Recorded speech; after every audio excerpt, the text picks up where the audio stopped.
Hello everybody, my name is Ratnos and welcome to today's video about 10.2. We actually have a lot of Wowhead posts to cover. All of this was information that came out after the most recent PTR patch notes and build got deployed yesterday as the time that you are watching this. So we're going to start off with the uptrading of crests, which is a new 10.2 feature whereby you can take your lower ranked crests and upgrade them to higher ranked crests.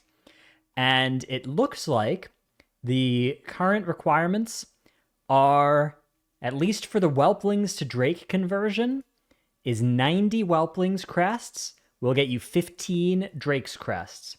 Now, fragments are being done away with entirely, and crests are kind of basically becoming fragments. So, compared to current numbers, that's effectively 6 Whelplings crests for 1 Drake's crest. And it's worth noting that in 10.2, the weekly cap for any given type is 6. It's very likely that this system will bypass the weekly cap for the thing you're upgrading into. And we don't know, but I strongly suspect that it is 19 to 15 for the Drakes to Worms and for the Worms to Aspects as well. I've heard that that's been data mined in some other places or been found or suggested to be the case for the other cases as well. Which would mean that that's a pretty steep price to do your upgrading.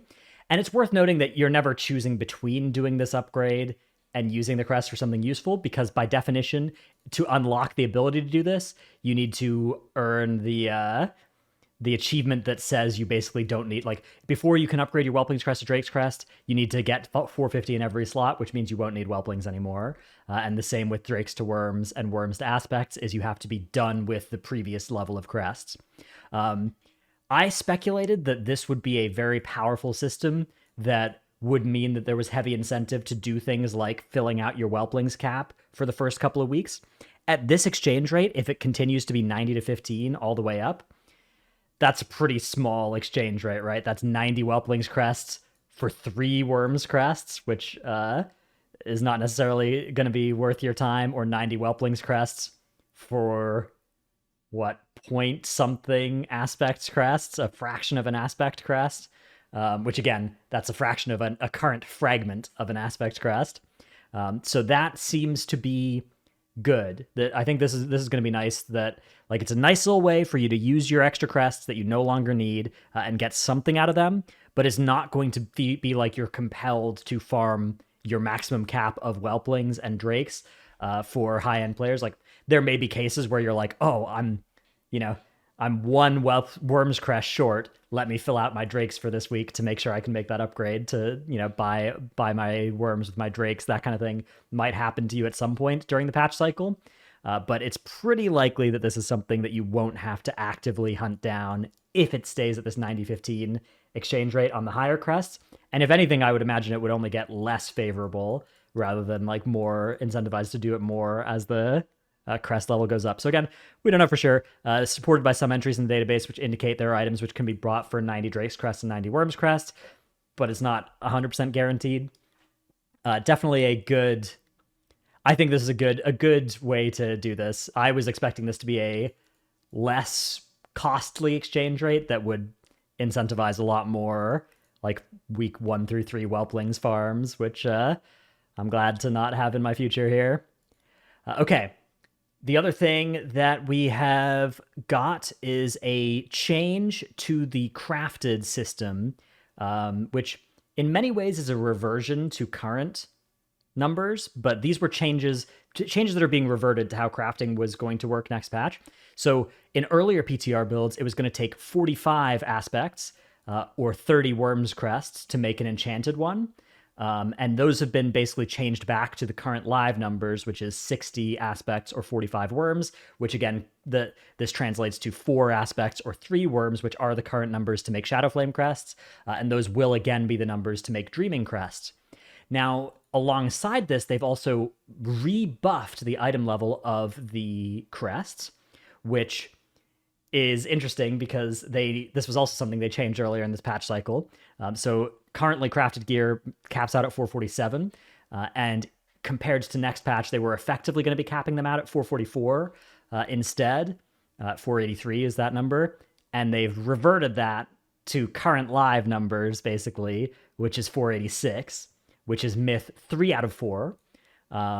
But notably, the myth track is getting expanded to have 4 slots instead of 3, so it's still going to be worse than the highest level of myth upgradable gear, but it is only 1 item level step worse instead of 2 item level steps worse. Compared to live, it is 0 steps worse. So in some ways, it's still relatively nerfed by a little bit. And I think this is actually good. I think that this didn't need to get double nerfed. I think a single nerf is good enough. And the nerfing it by making myth go up to 4 is, I think, the best way to do this, because that's going to be good. You're making the other gear more powerful. But relative to the content, the crafted gear is still going to be really, really strong.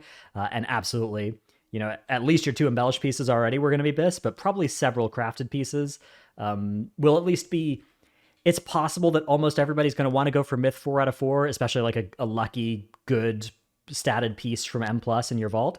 But, if all the raid items and your catalyzable bracers don't have good stats for you, very possible that you'll be happy with just crafted instead, which probably wouldn't have been true if it was a full 6 item levels below the myth 4 out of 4. So another important change here, which basically means that crafted gear in terms of crests is still very similar to live. It is worth noting that the opportunity cost has gone up for using crests on crafted gear early, because at the start of the last patch, you didn't have the myth track available to you to use your aspects. You only had that 1 upgrade on the hero track. So it's possible that people may make the argument to sit on these enchanted, like to not make enchanted aspect crests for your first shadow or your first dreaming spark. I don't think that's going to be good. I think you're still going to want to make these even with this cost going up. I think that's probably still going to be a very compelling use of your early aspect crest, but 60 is a lot, right? This, again, compared to live, it's a higher fraction of your weekly crest allotment, right? You'd be spending a full 2/3 instead of just 4/10 of your crests for the week, which that is a more pricey use of those crests, but you're giving up the same number of upgrades for the same amount of item level. So I don't know. I'm expecting to still make my first 2 sparks at least be enchanted aspects crest empowered. We'll see though exactly if that ends up being right. I gotta math it out a little bit more and really try and look through those first few weeks and see when each resource is going to be at its most important. But at least for me, I think that's probably going to be right. And I suspect that the conventional wisdom of never create an enchanted worms dreaming crest will probably also still be good advice in the first few weeks, where your worms crests will basically always be doing a better job if they are upgrading something rather than turning into an enchanted crest, unless you're like never going to have access to these aspect crests. But that is just what it looks like to me right now. Next topic, we have private auras, my favorite thing to talk about in videos. Previously, I made a video about how there were very few of them in Emir. There was just the Mythic Mechanic on Smolderon and the Duck Polymorph on Council. They've added a bunch more abilities to the private aura set here, including Laradar is going to have Ashen Devastation, which is a mark that does fall-off damage. Igniting Growth, which makes you drop burning ground beneath you. On Mythic, at least, this was applied to the whole raid when it was applied, but if it's only applied to... Maybe they've changed that to be fewer than the whole raid, or maybe it's on lower difficulties, it's not the whole raid, but if it is the whole raid, then making this a private aura doesn't really do much. And then Flash Fire, which is the healing absorb that you need to get healed through, or else it's bad. Scorching Pursuit, which causes roots to fixate people and chase after you, which is... I don't know if this was... it reminded me of the Cenarius roots, which basically were like an invisible aura back in Emerald Nightmare. That will be a private aura here in Emir. And Dream Blossom, which is the link to the seed in the middle of that room. If you're interested in watching my Laradar, Mythic testing video, by the way, I'll put a link. I'll try and remember to put a link or something. You can go check out my PTR testing VODs and stuff to see what those mechanics look like. My early thought looking at this set of private auras for Laradar is I don't think this is going to do anything awful to this encounter. Like, we, of course, on testing, didn't have weak auras prepared for these mechanics. And I don't think any of these mechanics are really ones that require a systematic solution that weak auras really are powerful for, and that private auras would want to interfere with. I also still have yet to be convinced that private auras really effectively do interfere with those solutions when they are necessary. Again, see Echo of Neltharion as an example of how if you make a mechanic that requires a systematic solution, players will solve it systematically, whether or not that's with a weak aura, and whether or not that's possible, or we'll come up with a way to do it with a weak aura, getting around the private aura constraints. With Larodar, I don't suspect that'll be the case. I think it'll be probably kind of annoying that you won't be able to have weak auras or bigwigs let you know when you have igniting growth, but again, the way it worked on Mythic was everybody got it all at the same time, so then you would be able to just do it based off the boss cast. Yeah, I'm a little bit bemused by these. I don't expect that this is going to make any of these mechanics like that much worse, but I certainly don't see them being ones that needed to be protected from people using weak auras, because I don't think anybody was going to, make a spaceship UI that told us what to do with these weak auras. And if they were, it would, like with mechanics like Dream Blossom, they would be pre-assigned in such a way that we'll still be able to do that. So, yeah, again, my take on private auras is like 95% of mechanics don't get better if you make them a private aura. There are a couple of mechanics that maybe can be better if they're private auras. Mechanics like Blasphemy on Anduin, where you just kind of want to make sure that nobody spaceship UIs it, but they're still solvable by reactive gameplay. And I don't think any of these mechanics really fit that bill. I think these are all just going to be about the same as if they weren't a private aura, or maybe slightly worse or more annoying. Farrak, on the other hand, also is getting private auras added. The Firestorm mechanic, which I'm not sure exactly how this will have an aura on players, but has been added to the private aura list. Greater Firestorm as well, which is an empowered version of the Firestorm cast. And Eternal Firestorm, which I think is also a version of this cast. So maybe this targets players and they don't want it to be possible to have a weak aura tell you, like, go to a certain location to drop these if you are the target of this. But again, when you make a mechanic like this a private aura,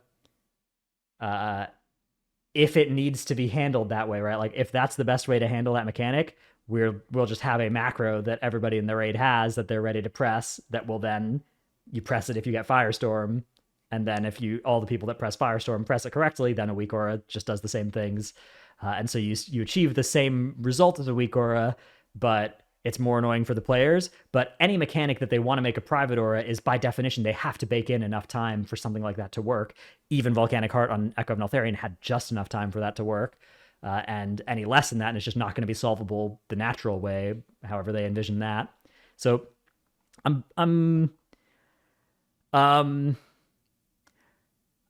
don't think these are the end of the world to add to these. Obviously, Farrak completely untested. Don't know how these mechanics play out. But I will say I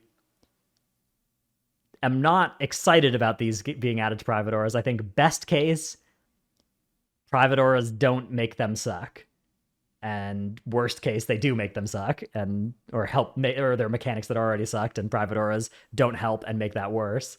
But we'll see. We'll see how this goes. Again, I've got a video earlier where I talked more about private auras, but it's a painful situation that we're in with this kind of arms race between how the devs want these mechanics to be solved and how players will solve it. And private auras are this really awful worst of both worlds case on a lot of mechanics where we're not achieving that goal of solving these mechanics reactively. Volcanic Heart, however they envision players solving that mechanic, I can't comprehend what the thought process was or how they thought that would ever possibly be done. And we're pretty far away from, I think, a world of these mechanics working that way. But remains to be seen. Maybe these mechanics will prove me wrong. Take a look. We'll see how we'll revisit this, I guess, after the tier comes out, and see how private auraing these mechanics worked. Again, I think most likely probably not too bad to do that to these specific mechanics. And then finally, we have news that this PTR build is a release candidate. You may have seen some tweets or whatever, basically dunking on Blizzard for this, like, oh, how's this ever close to ready, blah, blah, blah, blah, blah. This is like a normal thing that happens in the patch process as we get close to a release date, right? Is a market as a release candidate, it doesn't mean they're done with changes, but it means that we're unlikely to see much in the way of new builds. Like, there's a set of things that are, again, not immune to being changed from here, but they're starting to get ready to finalize and lock in these different parts of the build.